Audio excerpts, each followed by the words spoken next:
Now, some good news coming out of the quarterly labour force survey. It's indicating a slight decrease in the unemployment rate. However, joblessness remains astronomically high among the youth, going from 45.3% in the second quarter to 43.4% in the third quarter. To delve deeper into the reasons behind persistent high unemployment among the youth, we are joined by Leanne Emery-Hunter, COO of the Youth Unemployment Service. Leanne, thank you so much for your time here on ENCA. Just firstly, of course, this was good news, but in terms of the youth in general, not really. It's still, the group in society that is mostly unemployed. Absolutely. Great to be here. So we should always celebrate good news. The fact that 399,000 more people were employed this quarter across the board is great news. But as you said earlier, we are still sitting on an unemployment crisis. And at the Youth Employment Service, we look at the expanded definition of unemployment because we really think young people should not be discouraged. And that is sitting at now 53%, slight improvement from the previous quarter. But what this still means is that more than half of our young population between the ages of 15 and 35 are jobless. And if we think about the ramifications that that will have socially and economically for generations to come, this is still a crisis that we can't, put the brakes on. In terms of how we tackle this, from a structural point of view, South Africa needs economic growth in order to create jobs. Business needs economic growth in order to be able to take young people on and grow the economy. So that's the number one issue that we have. In addition to that, there's obviously structural reform that needs to be made very urgently. Eskom, our ports, even our education system, we have a supply and demand concern where young people are coming out of our school systems, and I'm sure you've seen the headlines around 4 and 5 primary school children can't read for meaning, but jobs are being created in future-facing sectors. So what we're seeing at YES is where the success comes in is where we have an incentive for businesses to come on board, create more jobs than they ordinarily would for young people. And these are in future-facing sectors. So these young people are able to break that unemployment trap. I can't get experience without a job, and I can't get a job without experience. And so that's why we've had such a good success rate in getting 126,000 youth into first-time work opportunities in the last 5 years. With that being said, we need more interventions like this, and we need major structural reform.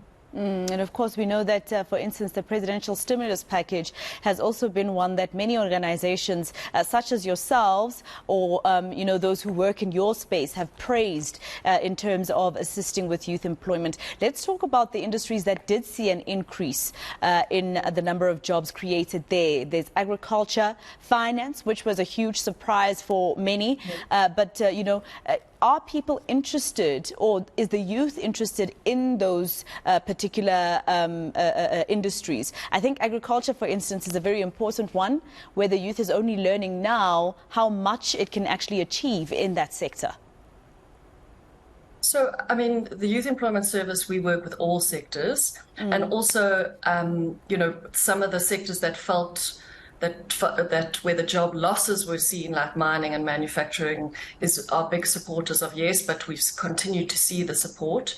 I think, for us at YES, it's really looking at how do we match youth with the skills that they have with the job market. And often this, somebody may not have a matric, but for example, technology is an industry that you can learn, you can break through barriers, get micro-credentialed, and then go on to be able to set yourself up. So I think some of the industries, financial services, the social sector, that was interesting, as well as agriculture. Certainly a lot of youth are interested in these industries, but we work with youth across sectors, and we are supported by by sectors across the board.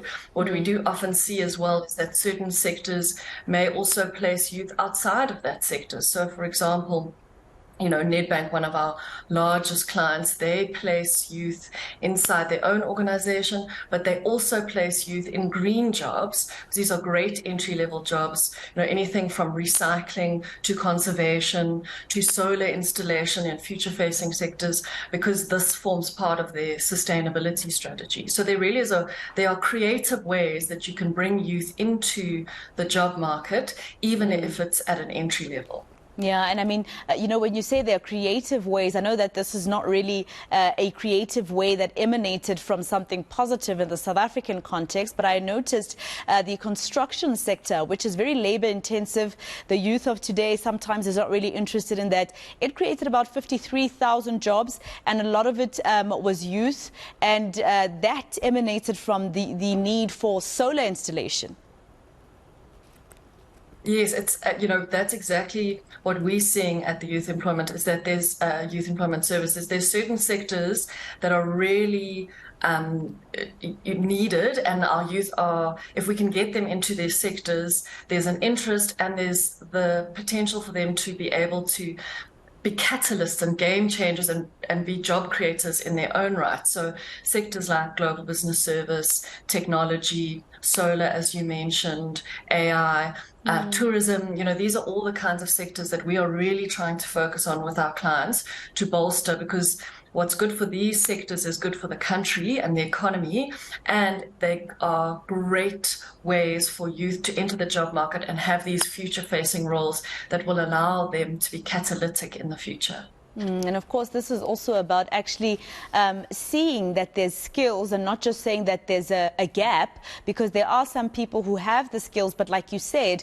just because they don't have, for instance, they've never worked before, suddenly their CVs are put on the side, or someone doesn't have, for instance, a degree at Wits University, but has a college certificate in the same industry, you put their CVs on the side. That's also one thing that could sort out our unemployment rates in South Africa, because not everybody can afford high quality education all the way to the best universities in the country.